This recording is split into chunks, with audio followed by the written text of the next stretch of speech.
In my formative years as an action movie connoisseur, two of the franchises most important to me were Indiana Jones and Rush Hour. I watched these films along with some 007 and Star Wars ones endlessly on loop throughout my preteens.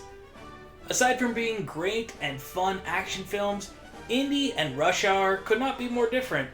But I recently revisited Rush Hour after having not watched any of the films in decades, and as I made my way through the films and behind the scenes material, I was surprised to see how often the name Indiana Jones came up. I wanted to make this video to talk about a movie franchise that was important to me, but also to highlight the effect that Indiana Jones has left on Hollywood. Even after all these years, Raiders of the Lost Ark still remains the gold standard that all action filmmakers strive to achieve. And in particular, during the years following the film's 1981 release, its influence could be seen all over the place in both subtle and not so subtle ways.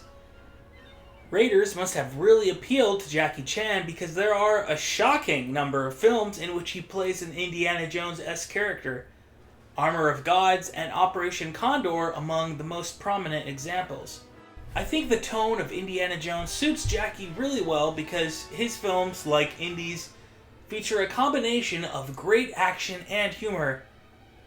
But before Indiana Jones was able to leave an impression on Jackie Chan, it was actually Jackie Chan who left his impression on the Indiana Jones movies. Ever since I was a little kid, I loved Jackie Chan movies.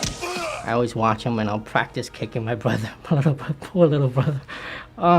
So it was fun doing those. I also have to point out the commitment of both Ford and Chan, putting their bodies on the line for their films.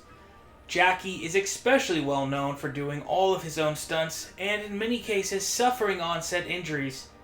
Ford similarly filmed many dangerous scenes for Indy, suffering a severe spinal disc hernia during production of Temple of Doom.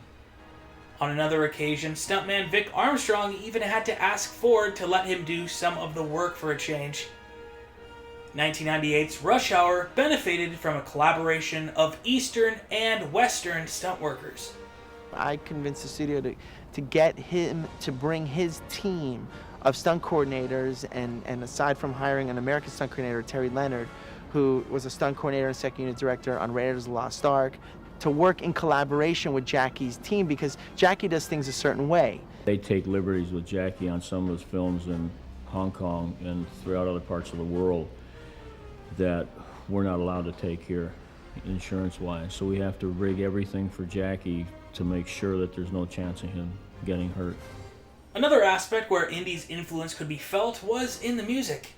Lalo Schifrin, whose other works include George Lucas's THX 1138 and a disco cover of John Williams' Jaws theme, composed all the music for the Rush Hour trilogy. Beginning with its second installment, Schifrin took a more symphonic approach with the music. In his own words, "It's a serious score in the sense of an epic score, like Raiders of the Lost Ark. The symphony orchestra allowed many more possibilities. I was able to create a lot of energy without the use of drums and electric guitars and all that."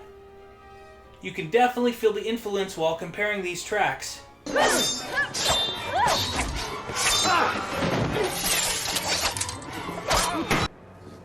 Going.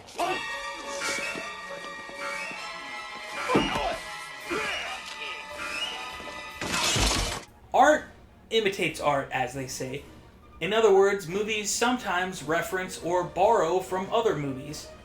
One clear example of this comes in the final act of Rush Hour 2, when Jackie Chan's Lee has a bomb strapped into his mouth and finds himself desperately scurrying after the detonator being kicked around by hundreds of panicked feet. No doubt a deliberate reference to Indiana Jones and the Temple of Doom, where Indy tries to get the antidote to the poison he had just drank. And most surprising of all is that a scene from Indiana Jones and the Temple of Doom actually appears in Rush Hour 3. When Lee and Carter have an argument and go their separate ways, Chris Tucker's Carter watches the film in a Chinese restaurant and thinks about his friend when Ke Huy Quan's Short Round appears on screen. A further reference to this scene appears later in the film when French cab driver George suddenly dons a baseball cap with the logo of an American team, as Short Round had done. perhaps we shouldn't be too surprised about these references because of the franchise's screenwriting connection.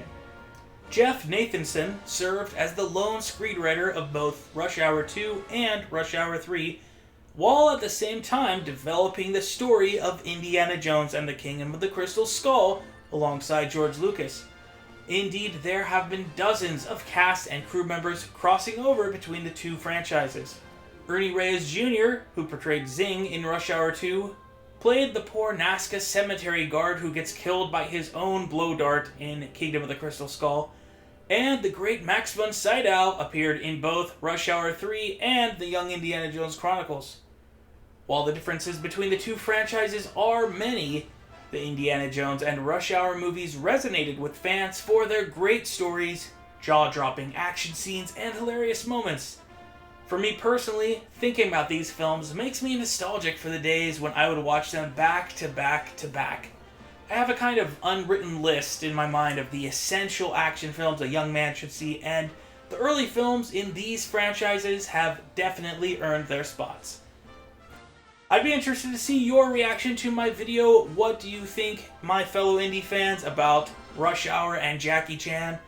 I'd like to make a future video exploring all the Jackie Chan movies where he played an archaeologist treasure hunter, if you enjoyed this one. Thanks so much, as always, for watching today, and I wish you all fortune and glory. Bye-bye now.